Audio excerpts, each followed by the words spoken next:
Hello students, मैं BP Singh आज आपके लिए रेक्टिलियर मोशन में एक इंपॉर्टेंट टॉपिक है सिंपल हार्मोनिक मोशन वो लेके आया हूं। इस पर मैं लगभग एक लेक्चर सिंपल हार्मोनिक मोशन और इसके क्वेश्चन भी दूंगा।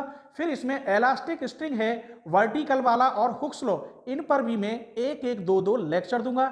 इसका मतलब रेक्टिलियर मोशन तो वेरी वेरी इंपॉर्टेंट टॉपिक है, इसीलिए इस पर लगभग हम 4 से 5 वीडियो जरूर देंगे। ठीक है, वैसे मैंने लिंक डिस्क्रिप्शन में दे रखी है, पूरी मैकेनिक्स लेक्चर वाइज लेक्चर आप कर सकते हैं। ठीक है, तो चलिए मैं बताता हूं सिंपल हार्मोनिक मोशन क्या होता है, वेलोसिटी और एक्सीलरेशन नेगेटिव क्यों होते हैं, एम्पलीट्यूड कब होता है, टाइम पीरियड इसमें कितना होता है। तो मैं आपको एक एक पॉइंट समझाऊंगा। और वैसे मैंने ये आर्टिकल लिख दिया है, ये हर बुक में लगभग सेम ही होता है, इसकी जो मेन लाइन है एक वो चेंज नहीं होती, उसे भी मैं आपको समझाऊंगा। लेकिन पहले मैं आपको अपनी तरफ से बताता हूं कि सिंपल हार्मोनिक मोशन आखिर क्या होता है। सिंपल हार्मोनिक मोशन का मतलब है सरल आवर्त गति। तो आइए मैं उसी के अकॉर्डिंग आपको यहां सरल आवर्त गति के अकॉर्डिंग बताऊंगा और स्ट्रेट लाइन पर भी बताऊंगा। तो चलिए हम कोई एक पार्टिकल लेते हैं और एक हल्की सी रस्सी लेते हैं जिसमें उस पार्टिकल को लटकाकर मूव कराएंगे। यहां कोई ये मैंने रस्सी ले ली यहां बांधकर इससे, और जिसका ये फिक्स पॉइंट है, रस्सी बांध के इसमें एक पार्टिकल, मैंने इस रस्सी में पार्टिकल बांध दिया और मैं इस पार्टिकल को इधर ले गया, इधर। तो जब पार्टिकल को मैं इधर ले जाऊंगा, यहां से पकड़ूंगा, तो यहां से जब छोड़ूंगा पार्टिकल को, तो ए पॉइंट पर जो पार्टिकल होगा इस समय जब मैंने पकड़ रखा है तो वो रेस्ट पर होगा। किस पर होगा? रेस्ट पर होगा। और यहां से जब मैं पार्टिकल को छोड़ दूंगा तो वो जितना इतनी दूर या फिक्स पॉइंट से यहां उतना ही इधर मूव करेगा।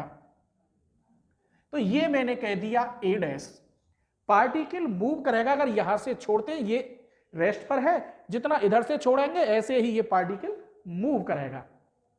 कुछ समय पश्चात मान लीजिए टी टाइम पर, तो पार्टिकल मूव कम कर देगा धीरे धीरे।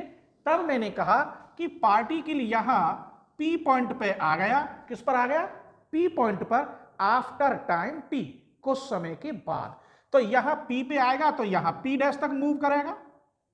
तब उसने यहां O is the fix point, ये मैं ओ कह देता हूं। यहां से यहां की जो डिस्टेंस है वो इसने एक्स करी। कितनी? एक्स डिस्टेंस, टाइम लगा टी। तब ये क्या होगी? ये हमारा एम्पलीट्यूड होगा, अर्थात इनिशियली पोजीशन होगी कि जब पार्टिकल रेस्ट में है तो उस समय कुछ डिस्टेंस मैंने यहां ए मान ली। अब एक बात बताइए, जब ये पार्टिकल है और इसे छोड़ेंगे हम, तो इस पर वेलोसिटी और एक्सीलरेशन दोनों एक्ट करेंगे, और वेलोसिटी और एक्सीलरेशन धीरे धीरे धीरे धीरे फिक्स पॉइंट की तरफ आ जाएंगे धीरे धीरे। जब एक्सीलरेशन या वेलोसिटी फिक्स पॉइंट की तरफ आएगा तो स्वाभाविक उसकी जो डिस्टेंस है वो धीरे धीरे कम होती रहेगी। यहां से फिर यहां आएगी, यहां आएगी, यहां आएगी, यहां आएगी, और एक स्थिति ये आ जाएगी यहां बिल्कुल कम हो जाएगी। इसीलिए यहां एक्सीलरेशन और वेलोसिटी दोनों नेगेटिव होंगे। अब डेफिनेशन में क्या कहा गया है वो पढ़ते हैं कि जो एक्सीलरेशन है वो प्रोपोर्शनल होगा इस पार्टिकल से यहां की जो डिस्टेंस है उसके। और नेगेटिव क्यों होगा? क्योंकि डिस्टेंस कम होती चली जाएगी, डिक्रीजिंग होगी, इसीलिए वो नेगेटिव होगा। अब मैं आपको इसे समझाता हूं। ये मैंने दिखा दिया है, लेकिन ये लाइन है स्ट्रेट लाइन, इस पर हम आपको मोशन और पार्टिकल बताएंगे कि सिंपल हार्मोनिक मोशन क्या होता है। एक बार आर्टिकल को और पढ़ लेते हैं। A particle is said to be simple harmonic motion if the particle moves in a straight line. Particle किस में मूव कर रहा है? स्ट्रेट लाइन में। सच दैट, इस प्रकार, इट्स, उसका एक्सीलरेशन, ये एक्सीलरेशन है, is always toward, directed toward a fix point, कि जो एक्सीलरेशन है वो ऑलवेज या सदैव फिक्स पॉइंट की तरफ आता है, इसीलिए डिस्टेंस कम होती चली जाएगी। तो एक्सीलरेशन क्या होगा? नेगेटिव में। मैं इसमें एक्सीलरेशन यहां लिख रहा हूं D square x upon D T square, ये एक्सीलरेशन है। फिर क्या कहा? एंड प्रोपोर्शनल टू, और ये प्रोपोर्शनल होगा to its distance of the particle from the fix point, ये पार्टिकल और यहां से फिक्स पॉइंट से कितनी डिस्टेंस है, x, तो ये इसके प्रोपोर्शनल होगा, लेकिन नेगेटिव में होगा। क्यों? क्योंकि डिस्टेंस माइनस होती है। तो मैंने यहां क्या लिख दिया, माइनस। ये कह रहा है, क्लियर?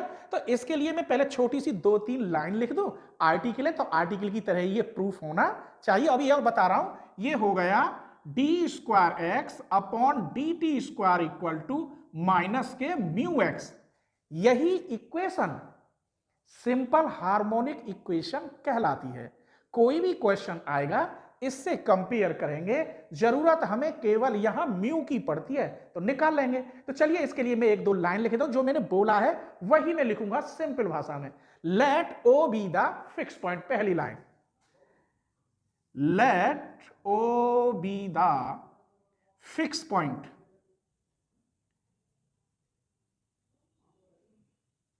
लेट द पार्टिकल, यहीं से लेते हैं, let the particle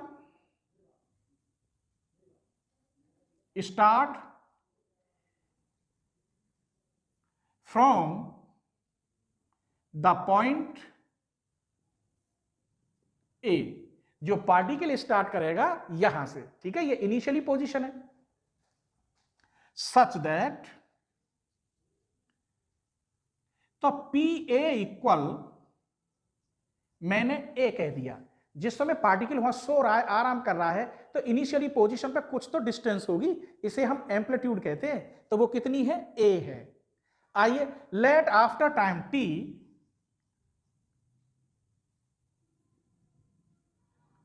after time t the particle at p पर, सच दैट, हम लिख सकते हैं PO या OP equal to x। Clear? अब एक लाइन और लिख देता हूं यहां तक, हेयर वेलोसिटी, ये वेलोसिटी है, and acceleration are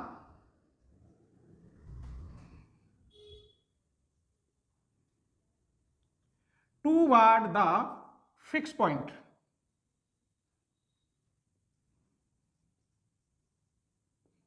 So that distance x is decreasing, इसीलिए एक्सीलरेशन आर नेगेटिव। मैंने ये बात लिख दी जो बोली थी, देयरफॉर, अब इस एक्सीलरेशन को मैं कैसे लिख रहा हूं, ऐसे लिख रहा हूं, v dv upon dx is proportional to minus x, d²x upon dt², या एक्सीलरेशन, ये एक ही बात होती है। पहले लेक्चर आप देखोगे ना, वेलोसिटी और एक्सीलरेशन के, तो सब क्लियर हो जाएगा। चलिए, तो v dv अपॉन dx, आगे ले जाएंगे, प्रोपोर्शनल हट जाएगा तो इसकी जगह पे कांस्टेंट म्यू x। तो ये जो इक्वेशन बनी या ये बनी, इसे हम सिंपल हार्मोनिक मोशन कहते हैं, which is simple harmonic motion. वैसे ये एक्सीलरेशन की इक्वेशन कहलाएगी, है क्या ये, एक्सीलरेशन। तो जब क्वेश्चन आएंगे तो मैं क्वेश्चन में इससे कंपेयर करूंगा और म्यू की वैल्यू निकाल लूंगा। चलिए, इसके बाद v dv equal minus mu x dx, dx को इधर ले गए, ऑन इंटीग्रल, इसका integration v² upon 2 minus mu x² upon 2 plus c1। स्वाभाविक है कांस्टेंट की अब वैल्यू निकालनी होगी, तो इनिशियली पोजीशन पे देखेंगे हम, इनिशियली पोजीशन पर वेलोसिटी 0, तो x बराबर क्या होगा, a होगा, क्योंकि इनिशियली पर जब पार्टिकल सो रहा होगा तो x की डिस्टेंस मामूली सी कितनी होगी, a होगी, तो x इक्वल टू a, यहां रख दीजिए 0 minus mu a² upon 2 plus c1, इसका मतलब c1 equal mu a² by 2, यहां रख दीजिए, तो v² upon 2 minus mu x square upon 2 plus mu a square upon 2। 2 common लेके कैंसिल कर दो तो v square equal to mu common a square minus x square. यहां से हमें वेलोसिटी मिल गई। इसकी भी क्वेश्चन में जरूरत पड़ेगी तो मैं वहां डायरेक्ट लिख दूंगा वी हैव, एसएचएम से हम जानते हैं। तो अभी तक हमने दो चीज निकाली है, एक तो सिंपल हार्मोनिक मोशन, एक वेलोसिटी। इसे हम एक्सीलरेशन भी कहते हैं और ये क्या है, वेलोसिटी। इसको आप इक्वेशन नाम 1 दे सकते हैं और ये इक्वेशन 2। इसके बाद अब हम एम्पलीट्यूड निकालेंगे और इसका हम पार्टिकल की पोजीशन यानी एक्स की वैल्यू निकालेंगे और टाइम पीरियड निकालेंगे अर्थात टी। ठीक है, तो चलिए हमने क्या क्या चीज निकाल लिया वो देखते हैं। यहां एक तो मैंने निकाला था v dv upon dx equal to minus k mu x, इसे हम सिंपल हार्मोनिक मोशन कहते हैं। एक निकाला है मैंने v square to mu bracket में a square minus x square. ऊपर वाले की इक्वेशन को सिंपल हार्मोनिक मोशन या एक्सीलरेशन, नीचे वाली इक्वेशन से हम वेलोसिटी निकाल लेते हैं। अगर आपको मेरी वीडियो पसंद आए तो प्लीज आप अपने फ्रेंडों के साथ जरूर शेयर करें और सब्सक्राइब जरूर कर लें, क्योंकि मैं हर रोज एक वीडियो हायर एजुकेशन की अपलोड करता हूं। पता नहीं कौन सी वीडियो आपके लिए आ जाए। ठीक है, और अगर आपको मेरा कोई भी टॉपिक सर्च करना हो तो उस टॉपिक के साथ आप चैनल का नाम जोड़ दें। जैसे आपको यही रेक्टेंगुलर मोशन या सिंपल हार्मोनिक मोशन सर्च करना हो तो आप लिखेंगे simple harmonic motion BSc coaching Aligarh, तो यूट्यूब पर सबसे ऊपर निकल के आ जाता है। ठीक है, तो चलिए अब हम यहां से v equal to under root के अंदर म्यू अंडर रूट के अंदर a square minus x square, यहां प्लस माइनस के दो साइन आएंगे लेकिन मैं सिर्फ माइनस लूंगा। पूछो क्यों? देखो लिख रहा हूं, सिंस एक्स इज डिक्रीज और टाइम इज इंक्रीज, टाइम बढ़ता रहेगा तो दूरी कम होती रहेगी, इसीलिए यहां क्या आता है, नेगेटिव। v को मैं लिख सकता हूं dx अपॉन dt, तो minus under root mu a square minus x square, तो dx अपॉन अंडर रूट के अंदर a square minus x square under root mu dt। इस माइनस को इधर ले आओ, दोनों ओर का इंटीग्रल कर देते हैं। तो मैंने यहां इंटीग्रल कर दिया, ये cos inverse x upon a, यहां under root mu t plus c1। फिर कांस्टेंट की वैल्यू निकालनी है तो इनिशियली पोजीशन पर वेलोसिटी और x बराबर a, v बराबर 0। तो यहां x initially position, x equal a कब, जब टाइम होगा 0। यहां a रखोगे तो कॉस इनवर्स 1 की वैल्यू बताइए क्या होती है, सोचिए। कॉस इनवर्स 1 की वैल्यू यहां 0, यहां t की वैल्यू 0 प्लस c1, इसका मतलब c1 का मान 0 रख दीजिए। तो cos inverse x upon a equal to under root mu t, बाहर है ये इधर कॉस में गया, एक मल्टीप्लाई में गया, अर्थात मैं लिखे देता हूं cos under root mu t या x equal a cos under root mu t. ये equation position of the particle कहलाती है, ये मैंने थर्ड डाल दी। अब मुझे ये आर्टिकल तो प्रूफ हो गया, अब मुझे पीरियड बताना है कि पार्टिकल को पहुंचने में कितना समय लगता है। ठीक है, तो मैं यहां रफ बता रहा हूं, फिर लिखूंगा ये a, यहां o और यहां a डैश। पार्टिकल यहां से इधर गया एक समय, फिर यहां से इधर गया 2, फिर लौट के इधर आया 3, फिर लौट के इधर आया 4। अगर एक समय में यहां t लगता है तो ऐसे जाने और आने में फिक्स पॉइंट से जाने और आने में 4 टाइम्स लगेगा। कितना लगेगा? 4 टाइम्स। ठीक है, तो पीरियड की मैंने एक लाइन लिख दी है जैसे आपको बताई थी, द टाइम फ्रॉम ए से ए डैश तक, ए से लेकर ए डैश तक एंड बैक टू ए, फिर वापस जाएगा ए तक। Is known as the period of the motion.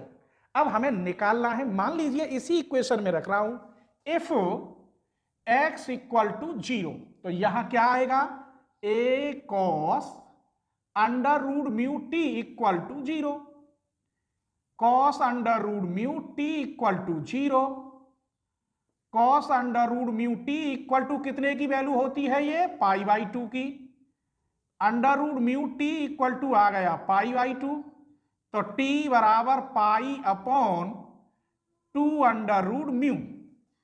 लेकिन टाइम पीरियड कितना है,